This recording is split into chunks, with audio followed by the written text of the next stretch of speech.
आपको पता है मेंस, सबको होशियार हैं लोग, हम लोग आपको बस वही चीज बताएंगे। देखिए एक मेंस का ना एक क्वालिफाइंग होता है हिंदी और इंग्लिश, हिंदी और इंग्लिश, इसके लिए आपको टेंशन नहीं लेना, ये क्वालिफाइंग होता है और नहीं किसी के लिए सरदर्द होता है। 33% आपको नॉर्मल, आपको 30%, कौन नहीं पास हो जाता है जी, 70-75 नंबर कौन नहीं ला देता है 300 में, इसके लिए आपको टेंशन नहीं लेना है।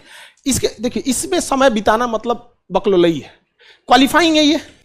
आपको लगता है कि इसमें कोई फेल होता है जल्दी, अच्छा ये ऐसा होगा कि ससुरा एसए में पास, जीएस में पास, ऑप्शनल में पास और ढह गया है में कभी होगा। हम कांटा पे चल लेंगे, उसके बाद कहेंगे फूल में चलने में दिक्कत होता है, इसका मतलब हम झूठ बोले थे, कांटा पे चल गए थे। और इसके लिए भी आपको टेंशन नहीं है, 1 मंथ इज एनफ। हमको इसमें टॉप नहीं कराना, हम अगेन बताते हैं आपका 100 नंबर ही आएगा, इसमें 75 में कितना 100 नंबर ही आएगा, इससे ज्यादा आपको आएगा तो हम कह देंगे छोड़ दे।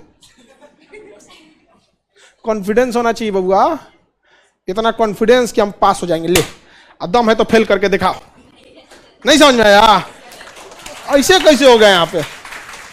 आपका निबंध, निबंध में कई सारे आयाम होते हैं, साइंस टेक का कुछ होगा, कुछ अंतर्राष्ट्रीय मुद्दों पर होगा। आपको 2 खंड में निबंध होंगे, निबंध में डिटेल से हम चलेंगे, 8 टॉपिक मिल जाते हैं आपको। 2 निबंध नहीं बन पाता है आपसे, दुर्भाग्य है, खुद से सोच के देखिए।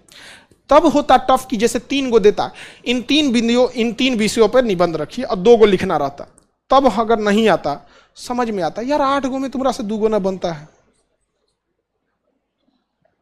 निबंध का हमेशा याद रखिएगा, आपसे निबंध क्यों लिखवाता है, कभी सोचे हैं? ओकरा निबंध लिखना है डीएम की कुर्सी पे बैठ के, माननीय मुख्यमंत्री जी हमारे यहाँ सूखा पड़ गया है, कुल पेड़ मुरझा गया है, खेत में आग लगल है। अरे तोरी की भूमिका तो बनी भी नहीं किया। अच्छा, विषय सेवा में मुख्य सचिव, हाँ इससे हो रहा है, यही करना है डीएम बन के? नहीं, समझो बाबू, जब आप किसी अधिकारी पद पे बैठते हैं तो आपकी बपौती जागीर नहीं है।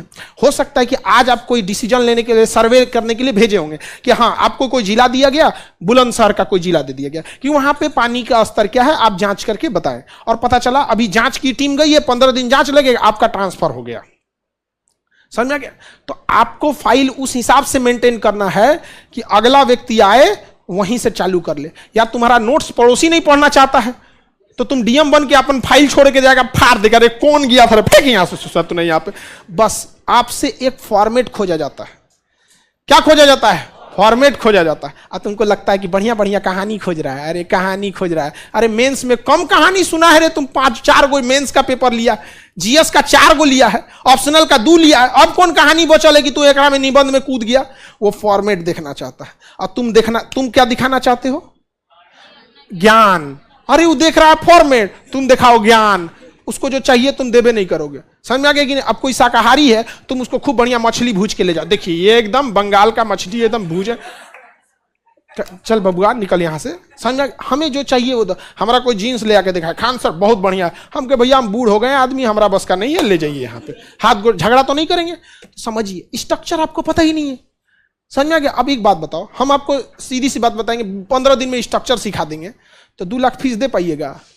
अब बात आती है, अब हाँ बिल्कुल, आप क्या टेंशन ले रही हैं यहाँ पे, और आप यहाँ बैठी है ना बबनी, तो ये विश्वास बोल रहा है आपका। समझ में आ गया कि नहीं आ गया? यहाँ पे ये आपका विश्वास है यहाँ पे। तो आप चीजों को समझिए, हम आपको यहाँ ये नहीं बताने जाएंगे ना टॉप कैसे करना, ई कैसे, हम बताते देखिए यहाँ ढह जाता है, तुम भी जाओगी ढह जाओगी, बाकी होशियार हो जिस रास्ते से निकलना। देखो सफलता के बहुत सारे रास्ते होते हैं, लेकिन ढहने का 1-2 रास्ता होता है, यहाँ जाओगे तो उलट जाओगे, इसलिए मत उल्टो।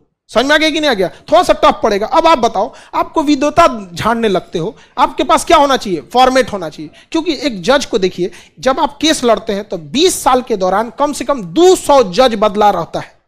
20 साल के दौरान 200 जज बदला होता है। कुछ ना कुछ तो फॉर्मेट काम कर रहा है ना जी। जिस जज ने देखा ही नहीं आपका हत्या कब हुआ, सबूत कौन दिया, गवाही कौन दिया, कब कौन दिया, फैसला लेने के समय कौन, अच्छा कैसे हो रहा है?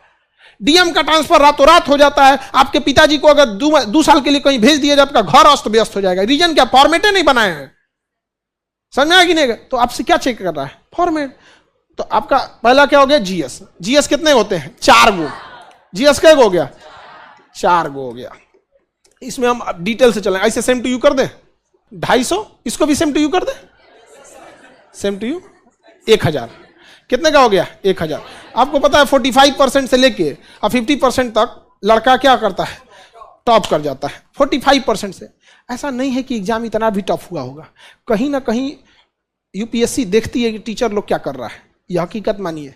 उसका कंपटीशन आपसे नहीं हो रहा है, समझ में आ गया। दिक्कत यह है कि वो कंपटीशन देख रहा है टीचरों के साथ, क्या पढ़ाया है ये, बस बस बस वो चेक कर रहा है यही। और दिक्कत ये है ना कि सब टीचर एक के फॉर्मेट पे पढ़ा रहा है, इसलिए एक के बार मार रहा है तो सब जना ढह जा रहे हैं। अरे यार कुछ तो अलग बदल रखो कि वो भी कंफ्यूज हो कि भैया ये टीचर ये पढ़ा दिया, वो टीचर ये पढ़ा दिया ना। फिर चालू नूर जहां का लहंगा 40 मीटर लंबा। अरे यार समझ आ रहा है कि नहीं आ रहा है किसी को दिक्कत? देखो इतना भी टफ नहीं, आप समझो आखिर कुछ ना कुछ तो गलती रही होगी ना। समझ गए कि सब ऐसा काहे हो रहा है? आप फॉर्मेट मिला के देखिए, कमो बेस यही सिस्टम चल रहा है। एक कहानी सुना दो, बढ़िया बढ़िया बात बोल दो, या नहीं।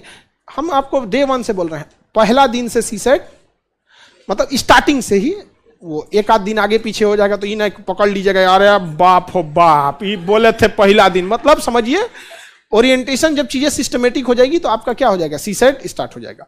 और आंसर राइटिंग डे 1 से जिस हिसाब से ऐसे लिखना है ना, आप समझिए बाबू गलती कहां करते हैं। आप ऐसे जब लिखने बैठते हैं ना तो ही आपका ध्यान कंसंट होता है कि हमें ऐसे लिखना है। यार जो फॉर्मेट खोज रहा है वो तो मेंस में भी खोज रहा है, वो तो जीएस में भी खोज रहा है, वो तो ऑप्शनल में भी खोज रहा है। तो तुम बार बार अलग से केवल समय निकालोगे ऐसे के लिए तो दिक्कत होगा ही। आपको हम शुरुआत के ही दिन में धर्मेंद्र सर आपको स्ट्रक्चरल बताने जाएंगे। अब आप कुछ भी सोचिए, अपने पिताजी को एक निबंध लिखिए या कुछ भी लिखिए, एक फॉर्मेट लिखिए। जिस दिन आपके पास फॉर्मेट आ गया आप हिसाब भर देंगे कि नहीं भर देंगे। किचन में जाते हैं तो एक फॉर्मेट होता है, डिब्बा डिब्बी रखल रहेगा, खूब ज्यादा डिब्बा डिब्बी बस सजा दे और आपको दे दिया जाए, अरे ये खाली डिब्बा है, एमे चीनी भर दो, एमे नमक भर दो, हल्दी भर दो। अच्छा आपको कुछ नहीं, वो खाली छत्ते पे रख दिया जाए, कहा यहाँ किचन का निर्माण कीजिए, हो गया, वही कर देगा तुम लोग नीचे। स्ट्रक्चर आपको क्या होना चाहिए, पता होना चाहिए।